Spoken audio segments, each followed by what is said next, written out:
Baie hartlik welkom in jou by hierdie geleentheid.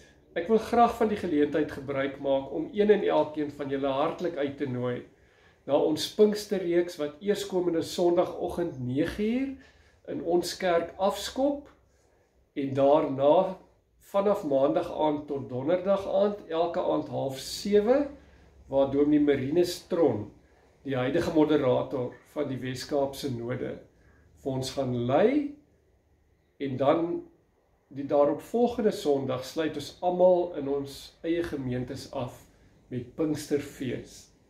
En dis my gebed dat die Here in elkeen van ons se lewe ook in hierdie tyd hernuwing sal bring. Kom ons bid om sy seën. Hemelse Vader, wat 'n wonderlike voorreg om nog 'n Pinkster in u teenwoordigheid in te gaan.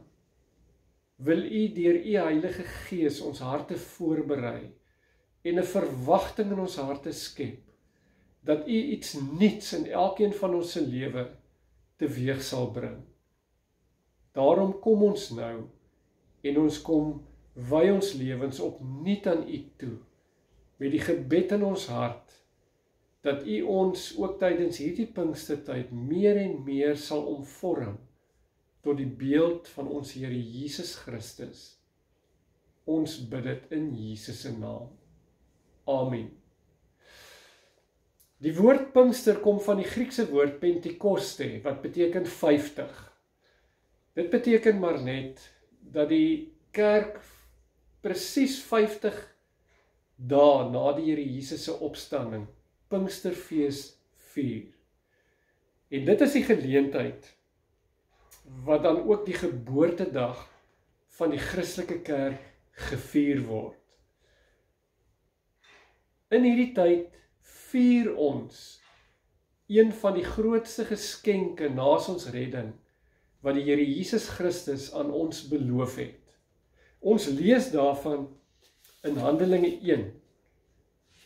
Handeling 1 vers 3 staan daar: na sy dood het hy, Jesus, hulle met baie onbetwisbare wyse getoon dat hy lewe. In die loop van 40 dae het hy by verskeie geleenthede aan hulle verskyn en met hulle oor die dinge van die koninkryk van God gepraat. Terwyl hy 'n keer saam met hulle aan tafel was, het hy hulle beveel: moenie van Jerusalem af weggaan nie, maar bly wag op die gawe wat die Vader beloof het, soos julle van my gehoor het. Johannes het wel met water gedoop, maar julle sal binne 'n paar dae met die Heilige Gees gedoop word.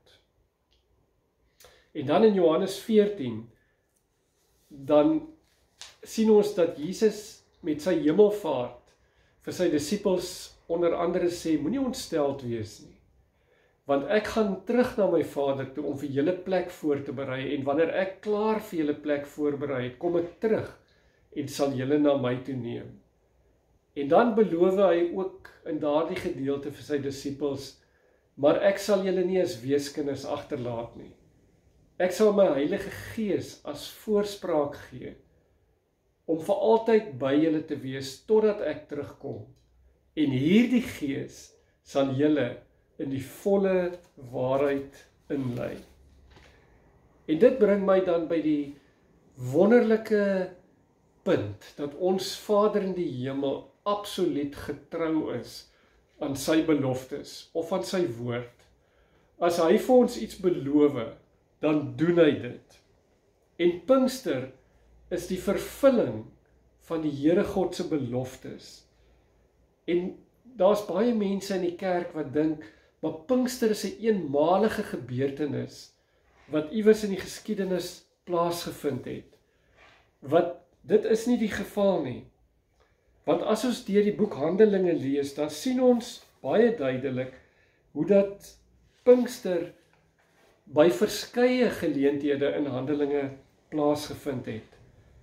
In Handelinge 8 sien ons dat net na die geboorte van die Christelike kerk het daar geweldige vervolging onder die gelowiges uitgebreek.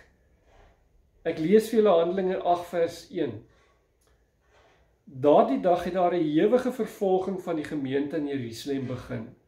Al die gelowiges, behalwe die apostels, is uitmekaar gejaag en verstrooi oor die gebiede van Judea en Samaria. Maar luister nou hier, die gelowiges wat uitmekaar gejaag is, het so ver as wat hulle gegaan het, die evangelie verkondig. Dan vers 14, toe die apostels in Jerusalem hoor dat die mense in Samaria die woord van God aanvaar het hulle vir Petrus en Johannes daarheen gestuur. Die het toe gegaan en vir die mense daar gebid, dat hulle die Heilige Gees mag ontvang. Want die Gees het nog nie op een van hulle gekom nie. Hulle was net in die naam van die Here Jesus gedoop. Die apostels het hulle die hande opgelê en hulle het die Heilige Gees ontvang. Net daarna lees ons die verhaal van Filippus, wat die Here roep om aan die Ethiopiër te verskyn. In Handelinge 8 daarvan af vers 26, waar die Here vir Filippus sê, gaan saam met daardie Ethiopiër. En dan lees ons in vers 28, hy was op pad terug van Jerusalem af op sy wa en lees uit die profeet Jesaja. Toe sê die Gees vir Filippus, loop saam met daardie wa. Filippus het daarheen gehardloop en gehoor dat die man uit die profeet Jesaja lees. Hy vra te vir hom, verstaan u wat u lees? Die Ethiopiër antwoord, hoe sou ek kon as niemand dit vir my uitlê nie? Hy het Filippus gevra om op te klim en by hom te kom sit. Die skrifgedeelte wat hy gelees het, was die volgende: soos 'n skaap is hy gelei om geslag te word, en soos 'n lam wat stil is as hy geskeer word, het hy nie sy mond oopgemaak nie. In sy vernedering het daar nie reg aan hom geskied nie. Wie sal van sy nageslag kan vertel? Sy lewe op aarde word beëindig. Die Ethiopiër vra toe vir Filippus, sê vir my asseblief, van wie praat die profeet hier, van homself of van iemand anders? Filippus het by hierdie skrifgedeelte begin en die evangelie oor Jesus Christus aan hom verkondig. Dan sien ons ook dat die Gees van God op Kornelius kom. As ons bietjie verder blaai na Handelinge hoofstuk 10 toe, dan lees ons weer dat ook mense wat nie Jode was nie, die Heilige Gees ontvang het. En ek lees uit Handelinge 10 vers 44, terwyl Petrus nog praat, het die Heilige Gees op almal gekom wat na die woord geluister het.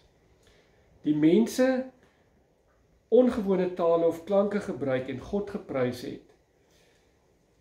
Hulle was baie verbaas dat die Heilige Gees as gawe uitgestort is, ook op mense wat nie Jode is nie. En Petrus sê, hierdie mense het net soos ons die Heilige Gees ontvang.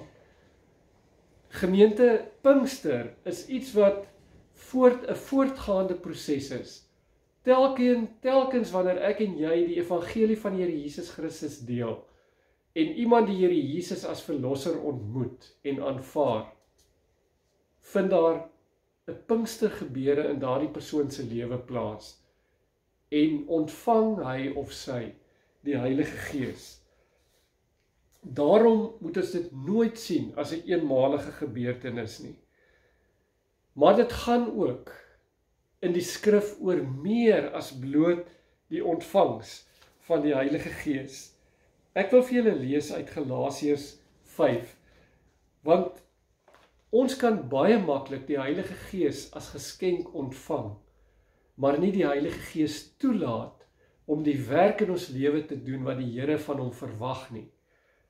En dan bedroef ons die Heilige Gees. Daarom sê Galasiërs 5 vanaf vers 13 die volgende: die hele wet word in hierdie een gebod saamgevat: jy moet jou naaste lief hê soos jouself. Maar julle byt en verskeer mekaar. Pas op dat julle mekaar nie later heeltemal verslind nie. Wat ek bedoel is dit: laat julle lewe steeds deur die Gees van God beheers word. Dan sal julle nooit soog vir begeertes van julle sondige natuur nie. Wat ons sondige natuur begeer, is in stryd met wat die Gees wil. En wat die Gees wil, is in stryd met wat ons sondige natuur begeer. Hierdie twee staan lynreg teenoor mekaar. Daarom kan julle nie langer doen wat julle graag wil doen nie. Maar as julle deur die Gees laat lei, staan julle nie meer onder die wet nie. Die praktyke van die sondige natuur is algemeen bekend. Onsedelikheid, onreinheid, losbandigheid, afgodsdienst, towery, vyandskap, haat, naaiwer, woede en rusies, verdeeldheid, skering, afguns, dronkenskap, uitspattigheid en al dergelike dinge.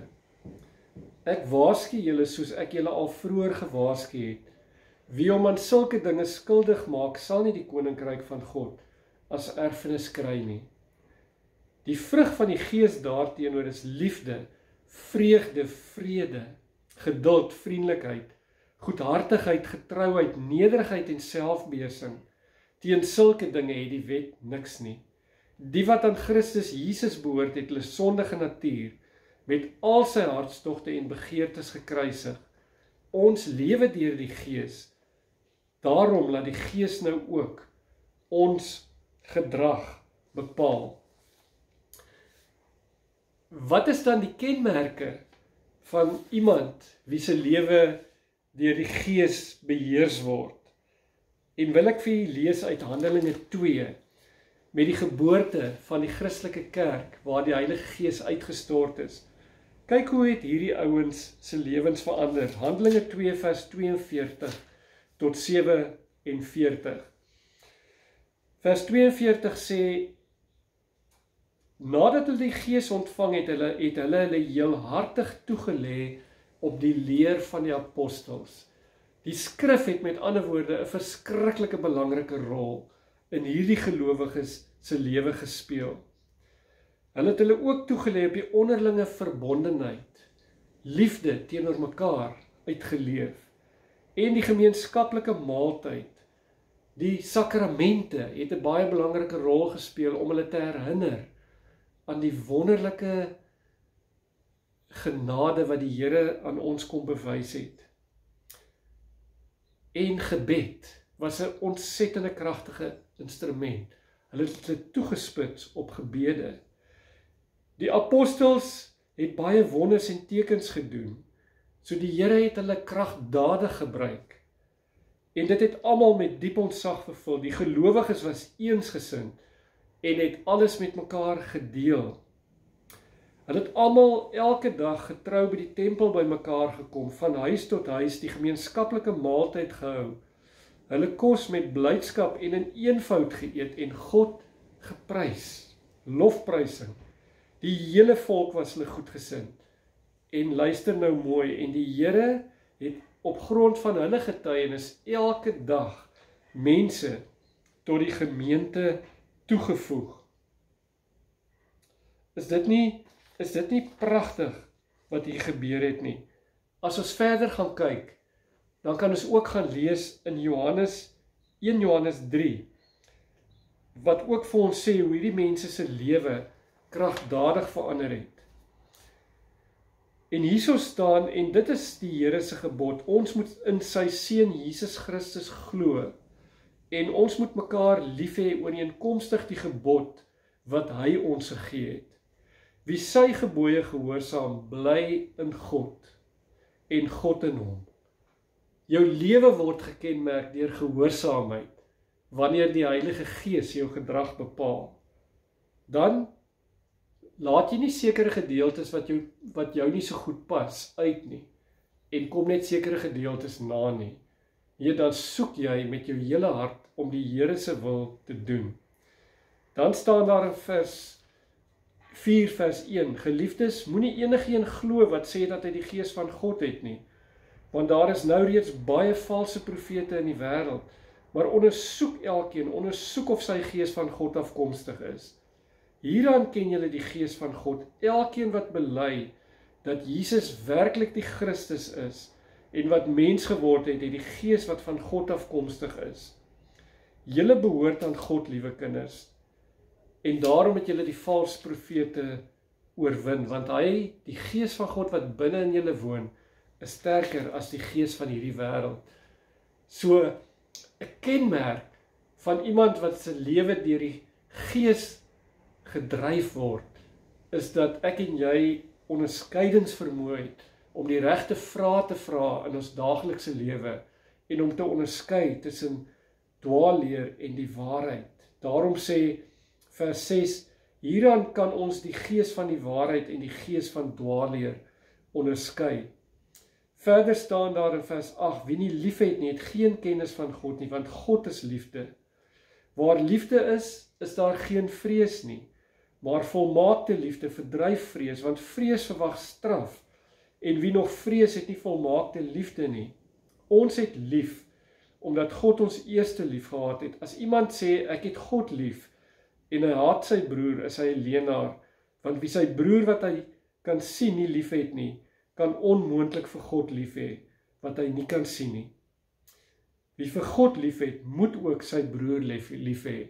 En dan vers 1 Johannes 5 vers 4, want enige een wat 'n kind van God is, kan die sondige wêreld oorwin. En die oorwinning wat ons oor die wêreld behaal het, is deur ons geloof. Wie anders is dit wat die wêreld oorwin as hy wat glo dat Jesus die seun van God is? Dit laat my dink, baie keer kom ons by 'n ou gebou en dan is daar 'n groot bord voor die gebou wat sê under new management. En dan is hulle besig om hierdie hele gebou te transformeer en te omskep in 'n splinter nuwe gebou met 'n nuwe voorkoms.